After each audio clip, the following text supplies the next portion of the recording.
សួស្តីប្រជនមេគីឌីទាំងអស់ថ្ងៃនេះយើងមកអានបកជាមួយប្រភេទ MSI កតនា17ដែលជា spec មួយពេញនិយមបំផុតសម្រាប់ប្រភេទ brand MSI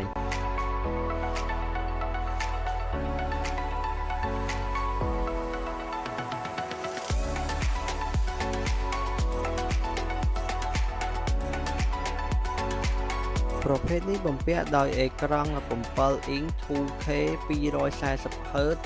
Intel Core i7 ចំនួនទី14 RAM 16GB SD 1T ដែលបំពាក់ដោយ RTX 5050 57G ចឹងបងដែលមានតម្រូវការអាចមើលក្នុងវីដេអូនេះបានការតេស្តហ្គេមជាមួយនឹង God of War Ragnarok នឹងមានតម្លៃចាប់ពី$1389ឡើងទៅនឹងមានការធានារយៈពេល2ឆ្នាំពី MSI Cambodia សូមអរគុណ